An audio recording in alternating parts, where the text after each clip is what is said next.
Love reading number 11.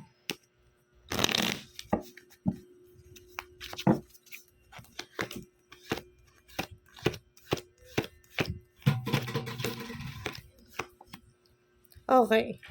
This card showing betrayal or something na may problema talaga.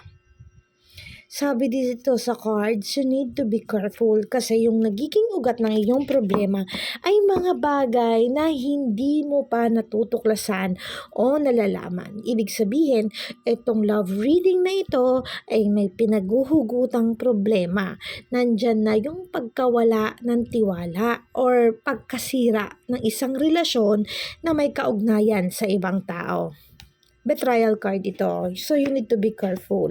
Sabi dito, confused, naguguluhan. Sabi ko na nga ba, kasi betrayal card to eh. This card showing na marami pang hinahanap yung kapartner mo. Kaya hindi magtagpo-tagpo yung mga bagay na naiisip ninyo.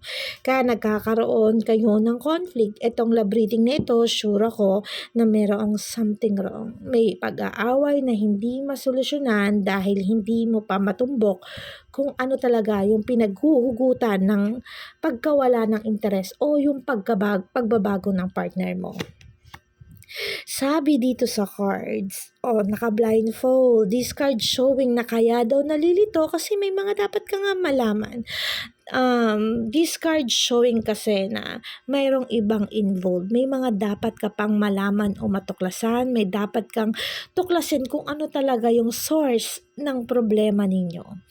This love reading associate parang nanggagaling kasi sa isang problemang hindi nyo masolusyonan at hindi mo malaman kung ano talaga yung dahilan. 'Di ba? Kasi nakikita ko dito sa card is betrayal agad yung bumungad sa akin. Nakikita ko dito may mga sitwasyon na hindi mo natutuklasan. Nalilito na yung partner mo or yung takbo ng relationship nyo magulo na. Sa dami ng gustong gawin, hindi na alam kung sino at ano talaga yung ipa-priority. Nangyayari dito, parang nawawala na ng halaga kung ano yung pinagsimulan ng inyong relasyon o kung gaano ba talaga kahalaga sa inyo yung isa't isa. Sabi dito sa cards, nawawala na ng guidance. Syempre, hindi na honest. Kaya nawawala na ng guidance, nawawala na ng,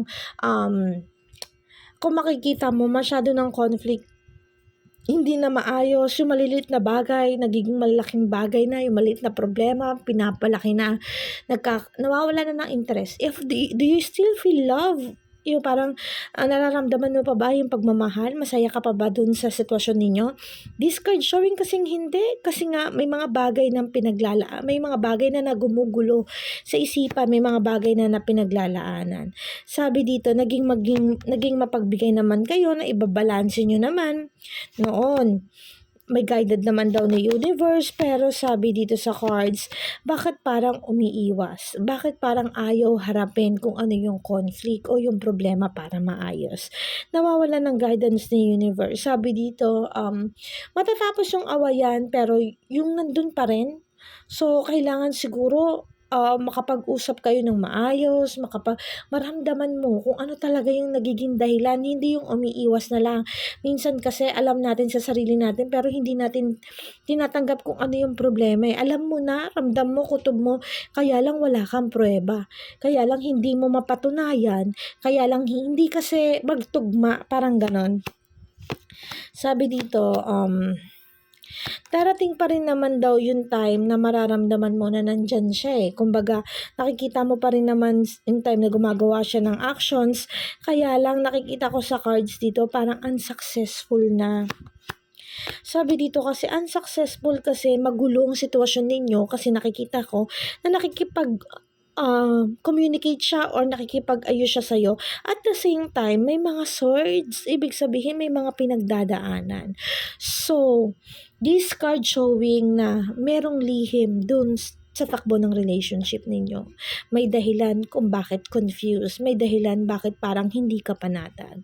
Listen dun sa instinct mo, listen kung ano talaga yung nararamdaman mo kasi baka dahil panatag ka or sabihin natin hindi mo makita bawat kilos o galaw o sabihin natin magaling talagang magtago, nabubulag-bulagan ka. Sabi dito sa cards, nakikita ko na okay naman siya, kaya lang may mga segment talaga na mahal ka naman yan, naramdaman mo naman yun, kaya lang bakit parang pakiramdam mo loaded ka?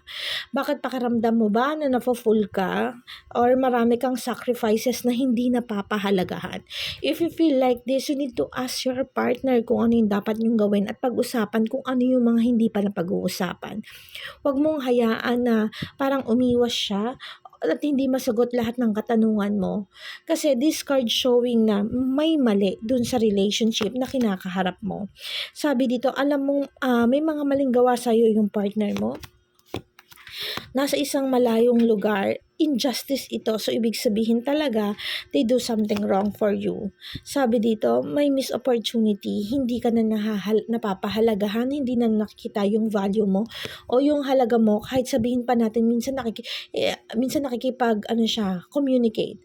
So, sobrang confusing kasi this card showing na parang urong-sulong siya, urong-sulong. But you need to ask kasi kung talagang mahal ka ng taong to, dapat naka-force siya sa'yo at naka-focus lang siya sa'yo. Mararamdaman mo na ikaw lang at walang gulo at walang conflict, walang something